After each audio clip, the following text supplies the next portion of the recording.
नमस्कार, मी प्रभाकर लोंढे, खडतर प्रवास वर्तमानपत्राचा तथा खडतर प्रवास यूट्यूब चॅनलचा मुख्य संपादक. आज आपण धाराशिव येथील पंचायत समितीच्या मैदानात आहोत. या ठिकाणी कास्ट्राईब संघटनेचे जिल्हाध्यक्ष बापू शिंदे आहेत आणि त्यांनी जिल्हा परिषद शाळेमध्ये कशा पद्धतीनं भ्रष्टाचार होतोय, नेमबाह्य कशा भरत्या केल्या जातात, या विषयावर त्यांनी एक पत्र दिले संबंधितांना आणि त्यांनी स्पष्ट सांगितले की अशा नेमबाह्य ज्या ज्या नेमणुका केल्या आणि त्या ठिकाणी आर्थिक व्यवहार झाल्याचं त्यांनी स्पष्ट लिहिलंय त्याच्यात की अशा माणसावर गुन्हे नोंद करा आणि नियमाप्रमाणे भरती करून सर्वसामान्य लोकांना न्याय द्या. जी योग्यता आहे त्याची त्यालाच तिथे नेमणूक झाली पाहिजे. कारण या ठिकाणी नेमबाह्य भरत्या करून बराचसा आर्थिक उलाढाल या ठिकाणी भ्रष्टाचारीच्या माध्यमातून झालंय असा त्यांचा आरोप आहे. आपण त्यांना विचारायचंय. आपल्या सोबत आहेत बापू शिंदे, कास्ट्राईब संघटनेचे धाराशिव जिल्हाध्यक्ष आपल्या सोबत आहेत. बापूजी, खडतर प्रवास यूट्यूब चॅनल मध्ये आपलं स्वागत आहे. हे फार मोलाची मागणी तुम्ही केली की सर्वसामान्य ज्याच्याकडे आर्थिक बाब नाही अशा लोकांना याचा फटका बसतो आणि जे दलाल आहेत, अवाढव्य पैसे कमावलेले आहेत, असे लोक पैसे देऊन सुद्धा आपले पद हासिल करणारे लोक आहेत. आपण अशा पद्धतीचं पत्र दिलंय की जे नेमबाह्य भरत्या केल्यात त्याच्यावर गुन्हे नोंद करा अशी तुमची रास्त मागणी आहे. नेमकं काय घडलंय जिल्हा परिषदेमध्ये? महाराष्ट्र राज्य कास्ट्राईब कर्मचारी कल्याण महासंघ जिल्हा शाखा धाराशिवचा जिल्हाध्यक्ष आहे. 2018 साली अभावितपणे गणित आणि विज्ञानाची केंद्र प्रमुखाची पदे भरलेली आहेत. त्या पदामध्ये अनियमितता झालेली आहे अशा पद्धतीचं पत्र आदरणीय मंत्री महोदय माननीय जयकुमारजी गोरे साहेब यांना देखील आम्ही दिलेलं आहे. त्याचसोबत छत्रपती संभाजीनगर येथील आयुक्त साहेब यांना देखील ते पत्र दाखल केलेलं आहे. जिल्हाधिकारी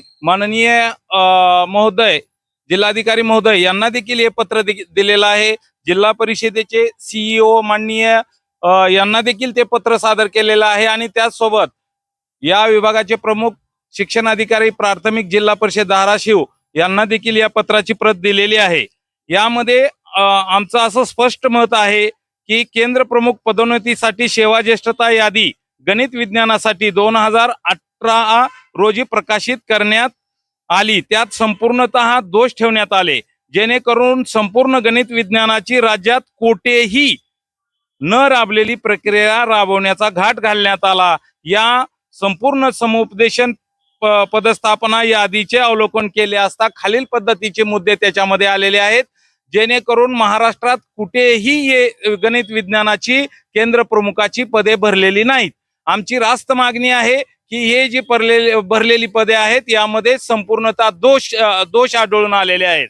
यामध्ये संपूर्ण यादी प्रकाशित करण्यापूर्वी सेवा ज्येष्ठता यादी प्रकाशित करण्यात आली नाही, जेणेकरून सेवा ज्येष्ठता यादी ही गणित विज्ञानाची स्वतंत्र अशी प्रकाशित करण्यात यायला पाहिजे होती. आणि सर्व गट शिक्षणाधिकाऱ्याकडून यांची मागणी घेणं आणि सेवा ज्येष्ठता यादी प्रकाशित करून सदोष यादी तयार करून सेवा ज्येष्ठ लोकांना न्याय द्यावं एवढंच आमचं म्हणणं आहे. त्याचसोबत यादी प्रकाशित करत असताना त्यांनी जी शैक्षणिक पात्रता घेतलेली आहे ही पात्रता कोणत्या साली घेतलेली आहे आणि बहिस्थ आहे का नियमित पदवी धारण केलेली आहे हे देखील इथं नमूद करणं आवश्यक आहे. ते देखील याच्यामध्ये कुठलाही उल्लेख त्या सेवा ज्येष्ठता यादीमध्ये शैक्षणिक वर्षाचा नाही किंवा बहिस्थ केली किंवा नियमित केली पदवी BSc ची याचा देखील इथं उल्लेख केलेला नाही. त्यामुळे ही बाब सुद्धा अगदी दोषपूर्ण आहे असं मी समजतोय. त्याचसोबत ही जी घाई केलेली आहे पद भरताना जी काय 6 पद जी गणित विज्ञानाची 6 पद भरलेली आहेत त्यामध्ये संपूर्णतः चुकीची पद्धती ते अवलंबलेले आहे.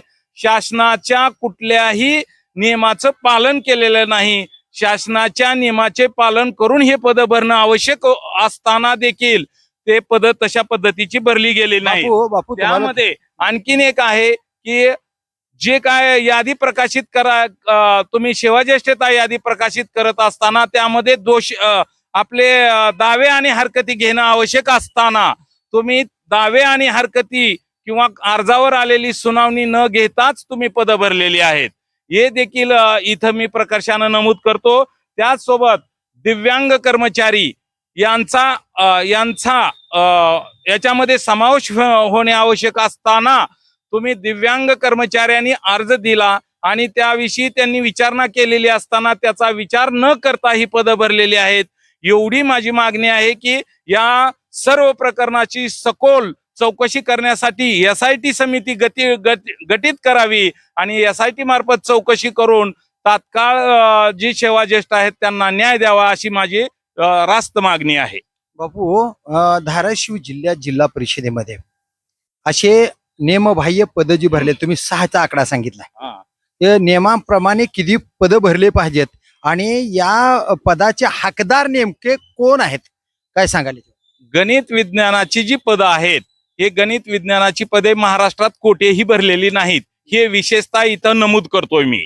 महाराष्ट्रात न भरलेली प्रक्रिया, न राबलेली प्रक्रिया या जिल्हा परिषदेने राबवलेली आहे आणि त्या प्रक्रियेचा दोष आहे. ही नियमात बसत नाही, हे त्यांना माहिती आहे, ते नियमात बसतात की ना बसतात. मग महाराष्ट्रात कुठेच राबलेली नाहीये. महाराष्ट्रात कुठंच राबलेली नाही आणि धाराशिव जिल्ह्यात जर राबवलं असेल तर ही नियमबाह्यच म्हणावं लागेल का? आम्ही तर त्यामध्ये नियमबाह्य आणि अभावितपणे भरलेली पदं आहेत असं सांगतो. अभावितपणे भरलेली पदं ही केव्हाही समाप्त करता येतात. जे नियमित पद जर आले तर ते पद ते समाप्त करण्याचा अधिकार जिल्हा परिषदेला आहे. नियमित पद भरण्याचा नियम काय सांगतो आणि या नियमाचे हकदार धाराशिव जिल्ह्यामध्ये कोण आहेत, काय सांगाल? नियमित पदे भरत असताना सेवाज्येष्ठतेने जे येतात ते नियमित पद भरावी लागतात, ते त्याचे हकदार आहेत. त्याचे ते हकदार आहेत. आता हे नेमबाह्य जे काम केलेलं आहे त्याच्यात कोण कोण द्वेषी आढळतात की जे माणसाने आर्थिक व्यवहार करून या लोकांनी पद भरलेत असं तुमचं त्या पत्राच्या माध्यमातून म्हणणं आहे, आपलं काय मत आहे नेमकं? तत्कालीन जे काय कर्मचारी अधिकारी होते त्यामध्ये त्यांनी संपूर्ण ही प्रक्रिया तपासणं आवश्यक होतं. ती प्रक्रिया त्यांनी तपासली की नाही हे आपल्याला पाहायचं आहे आणि याची SIT गठीत करून याची चौकशी करायची आहे. आणि तुमच्या पत्राचं उत्तर CO मॅडमनी दिलेलं आहे का? 13/7 म्हणजे जुलै महिन्यामध्ये मी 13/7 रोजी दिलेलं आहे पत्र. पत्राच्या याच्यामध्ये आणखीन काय त्याचा मला उत्तर मिळालेलं नाही. आता शिक्षण अधिकारी यांनी फॉलोअप घेतलाय का? शिक्षण अधिकाऱ्यांनी तुम्हाला बोलवणं केलंय का किंवा पत्र दिलंय का किंवा या पत्रावर चर्चा झाली का? या पत्रावरती काय चर्चा वगैरे झालेली नाही किंवा मला बोलावलेलं देखील नाहीये. आता तुमची मागणी काय आहे बरं?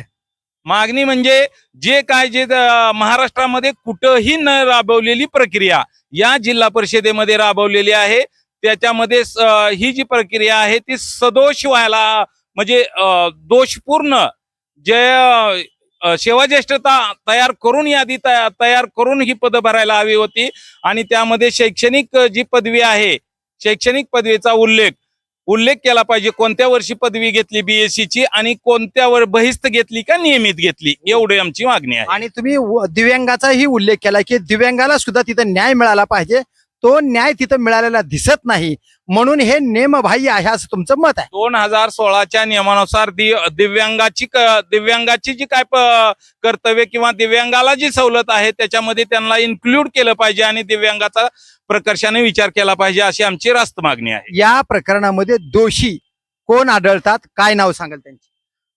मी तत्कालीन म्हणतोय 2018 साली जे तत्कालीन शिक्षण अधिकारी असतील किंवा जे काय कर्मचारी काम या प्रक्रियेमध्ये साखळीमध्ये असतील ते त्या कार्य ह्याला असतील 2018 मध्ये. बघा हे किती महत्वाची मागणी जिल्हाध्यक्षांनी केली की जे नियमाप्रमाणे पद भरायचे आहेत त्याच नियमाप्रमाणे ज्येष्ठता यादी पाहून हे पद भरले पाहिजेत अशी त्यांची रास्त मागणी आहे.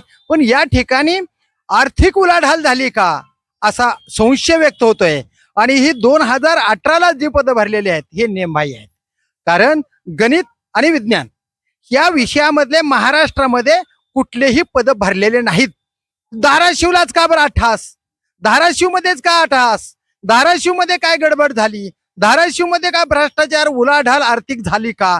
याची चौकशी करावी, एक समिती गठीत करावी, या प्रकरणाचा छडा लावावा आणि जे कोण दोषी असतील त्याच्यावर योग्य ती गुन्हा नोंद झाला पाहिजेत, अशीच कास्ट्राईब संघटनेचे जिल्हाध्यक्ष बापू शिंदे यांची रास्त मागणी आहे. तर बघूया येणाऱ्या काळामध्ये ज्यांना ज्यांना कास्ट्राईब संघटनेच्या वतीनं जे पत्र दिलेत, मग शिओला दिलेत, शिक्षणाधिकाऱ्याकडे पत्र आहे, मंत्री महोदयाकडे पत्र आहे, नेमकं काय होतं या प्रकरणात तेच पाहूया येणाऱ्या काळात.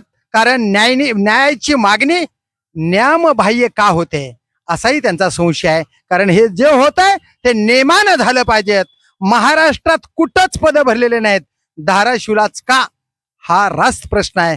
बघूया येणाऱ्या काळामध्ये मंत्री महोदय, जिल्हा परिषदेचे सीईओ, जिल्हा परिषदेचे शिक्षण अधिकारी आणि या प्रकरणामध्ये जे जे संबंधित अधिकारी आहेत ते नेमकं काय कारवाई करतात तेच पाहूया येणाऱ्या काळात.